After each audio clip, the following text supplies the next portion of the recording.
Tell you what, die-hard crappie fishermen, 20-degree weather don't scare us, does it? No, sir. Today we're out here at Taylorsville Lake with Kris Mann looking for crappie. And Kris has got a unique way of catching these fish using some new technology called the Livescope.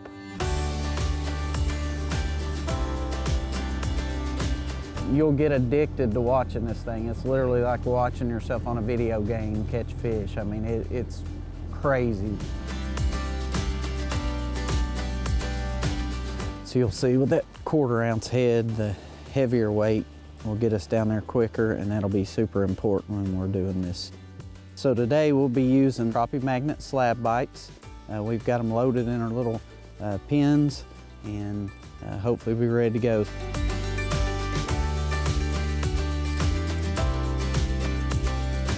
It's going to change the face of fishing as we know it. This thing's got a very narrow cone. It shoots straight out the front, and this game is all about boat control. Here's my lure. There's the fish. Good fish too, Chad. There you go. You got you a 10-incher there. Good. What do you think that is? 9 3/4, 10 inches? We may get 10 out of him. I don't know. Yeah, 9 3/4 probably. Pretty good fish. Pretty fish. But the crazy thing is that you literally found some structure that we couldn't see from the surface, and then targeted that particular fish by watching your bait go right down to it.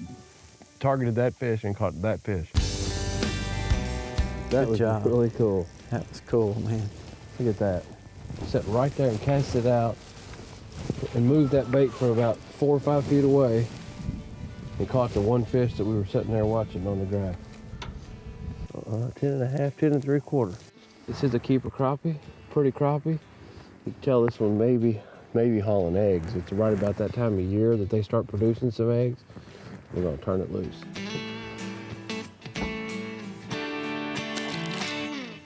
The tournament trail you're fishing right now, what is it called again?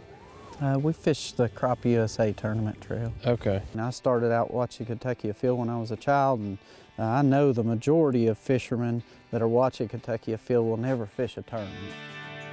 The thing that I feel like has helped me the most over the years to become a better fisherman has been tournament fishing. I found that every time I had that feeling in a tournament that, hey, the fish just aren't biting, I would go to the weigh-in, and someone would always come in with a big monster bag of fish.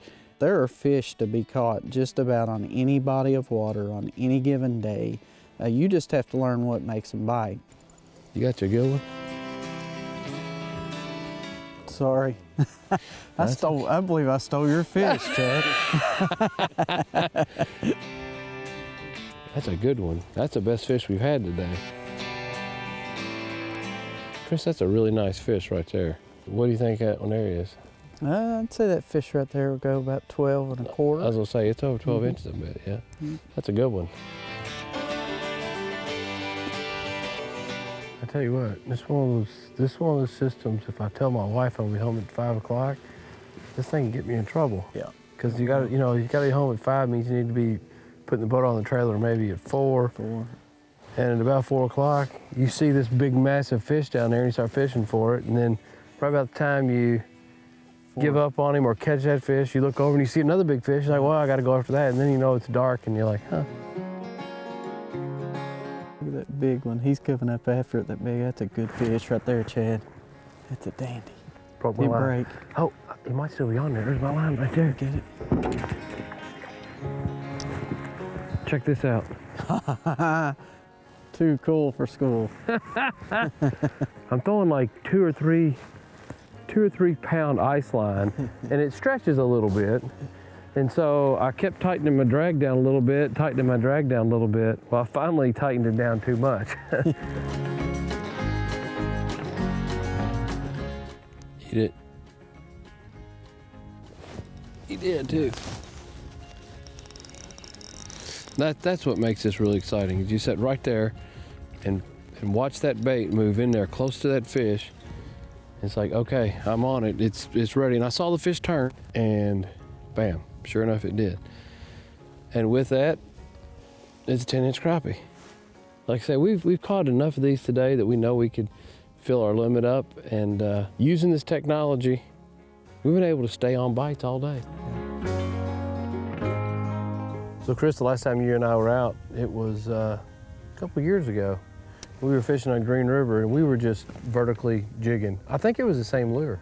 Yep, same lure. And we caught tons and tons of crappie. There's a whole lot of new techniques in fishing. Of course, this is only about a year old. Tell me about some of the other techniques that people on the American Crappie Tour are utilizing to catch crappie. Yeah, I know an extremely popular technique is the spider rigging or slow vertical trolling, where folks are pushing baits out the front of the boat. And then a very underlooked technique has become long line trolling. So it's where you're dragging baits through the water column behind you, so you're actually pulling baits. What other techniques do you see people using? You know, that dock shooting is another one that's out there. With this technique, Chad, you grab the lure by the head of the lure, you load the rod back like this, and of course I've got the line under my finger, and then I'll shoot that lure. You've taught me a lot today about this particular technique, and this is a lot of fun. Absolutely. Watching fish literally come on the screen and targeting individual fish and watching them come up and hit your lure is a really unique approach. And you know what? You're always fishing for potential keepers. You're very seldom ever fishing for fish that if you catch it, it won't be a keeper. People that are avid and diehard are kind of setting the trends of what we're going to have in the future, and the future is here when it comes to this type of technology. It certainly is.